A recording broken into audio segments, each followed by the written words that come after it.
Le retour au Liban, à la montagne libanaise, bon, il devait arriver parce que je crois que c'est en moi, je crois qu'il y a chez moi cette nostalgie du Liban d'autrefois, du village, qui est à la fois la nostalgie que toute personne peut avoir à l'égard de son enfance, de sa jeunesse, si elles ont été heureuses, et qui est doublée chez moi de cette nostalgie à l'égard d'un pays qui a été défiguré par la guerre, et d'un lien qui ne s'est peut-être pas rompu, mais qui a été quand même sérieusement malmené avec ce pays des origines, avec le village, les gens du village, la terre, la vigne, le figuier. Et je crois qu'il y a une souffrance qui disparaîtra avec moi. Mais c'est toute personne qui a connu le Liban a ressenti cela.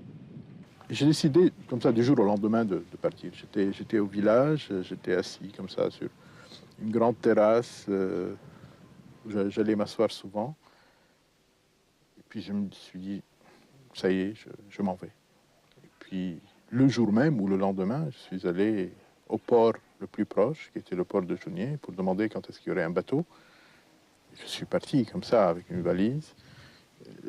Je dirais que la décision de partir a été aussi brusque que la volonté de rester avait été pendant très longtemps évidente et allant de soi. Au bout de 10 ans, vous êtes vraiment couronné par le prix Goncourt pour le livre Le Rocher d'Ottanios, qui est un livre consacré au Liban.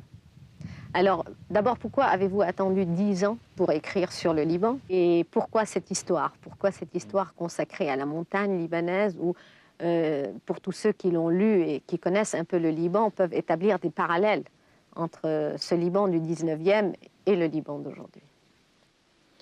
Je crois que mes préoccupations n'étaient pas spécifiquement liées au Liban.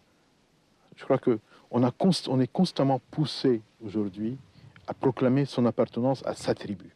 Ça, c'est une des caractéristiques d'aujourd'hui, une caractéristique qui me paraît inquiétante et que moi, parce que j'ai eu cette expérience du Liban, je refuse complètement et c'est contre elle que je me bats. Et je crois que tout au long de ces années de réflexion et d'écriture, ce sont des préoccupations qui sont liées à cet événement originel qui est le problème du Liban et la guerre